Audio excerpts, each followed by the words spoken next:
Here we are, yet again. Not even a month since launch, and Crimson Desert has officially sold more than 5 million copies.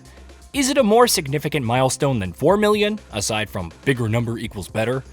Not exactly, though it would be naive to think that being such a major part of the conversation since its release wouldn't have attracted non-believers to give it a spin. Such is the current state of the industry.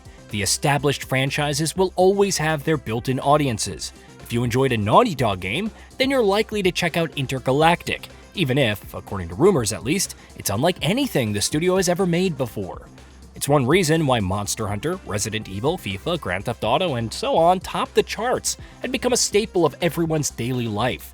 There's an assurance in the familiar, a comfort. Get through. No need to thank us. We were on our way to Calfade. I've got a few friends there, willing to help us.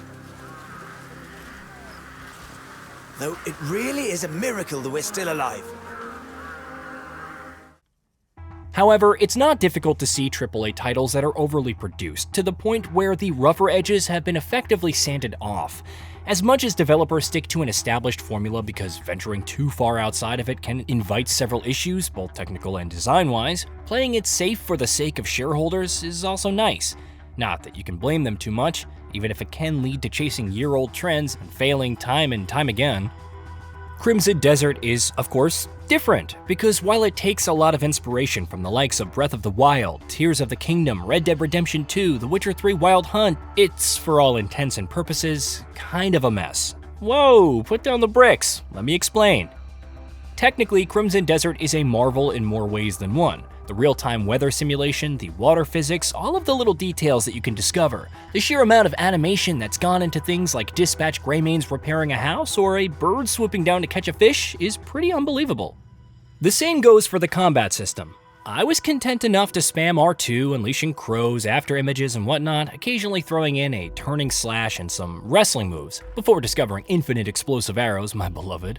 However, other players have been creating kung fu montages and juggling random bandits like it's ultimate MVC3, minus the awful netcode.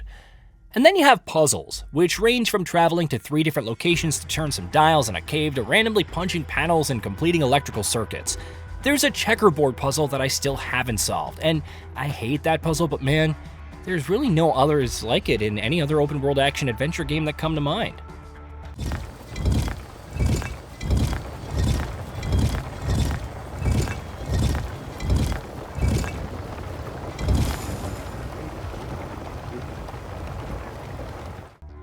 That's the crux of Crimson Desert's appeal. It's not just a game stuffed to the gills with stuff, where people have seemingly settled down and started paying rent in Hernan, or incredible graphics that feel lifelike, or a fun combat system to torture the most insignificant fools with.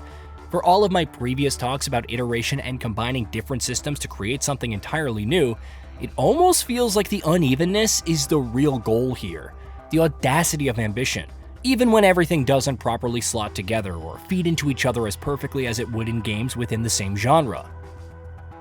When it's trying to do as much as it's doing, issues can creep up more often than not, is what I wrote in my review of the base game, and that still holds. Depending on the area that you're focusing on most, it can be a different mess every time, but that roughness ultimately makes it feel more authentic, less focus-tested, more vibe-based, just a general, wouldn't it be cool if we did this, even at the expense of so many other things that need more work?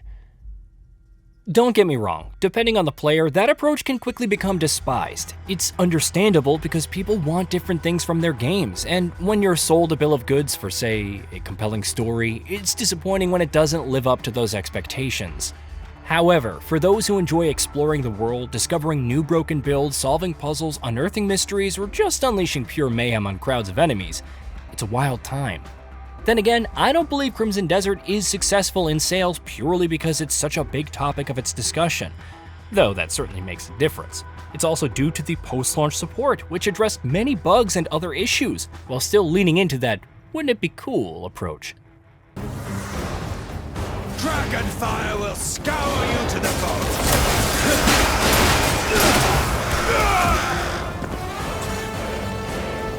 And I'll laugh as you burn.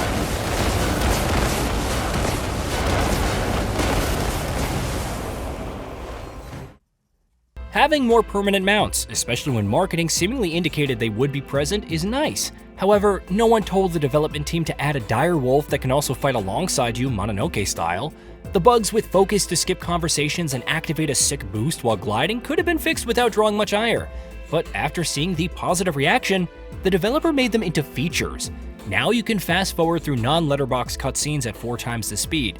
Now you can continuously boost with focused aerial roll, even if its usage is capped by your spirit. It even identified how some flaws detracted from the experience rather than added to it. Voila, you now have a storage chest, and voila again, it's much bigger than before.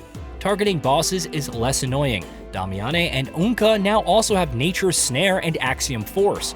Upgrading new weapons is so much easier thanks to refinement tokens, and if you're prepared to commit, then you could spend resources as normal, which are also more plentiful. The fact that the developer has its finger on the pulse about what's working and what isn't, while still surprising players with cool stuff, is so noteworthy. Even if it doesn't always get it right, the fact that it goes back to the drawing board is ultimately endearing. No sooner did complaints emerge that the difficulty felt a little too easy with various changes, or that the world lacks stuff to kill, thus breaking the late game, than it announced solutions for both. And judging by the pace of its recent patches, we likely won't have to wait long. This is the part where I would say that if Crimson Desert proves anything, it's that the AAA industry shouldn't be afraid to take risks. Unfortunately, it's not as cut and dry as some of us may want. Some games will continue with near endless polish, ensuring that not a single blemish is observable.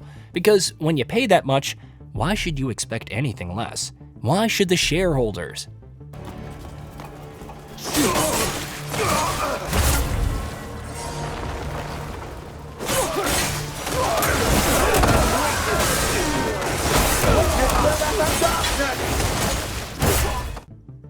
What I will say is that despite such traditions, the era of unbridled ambition in video games isn't dead, nor is it simply relegated to the AA or indie space.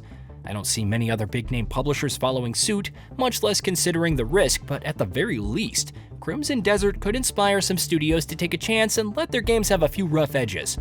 After all, if there's any constant with the industry, it's that you never truly know just how many millions of people are into imperfection, or how much it can make your game stand out.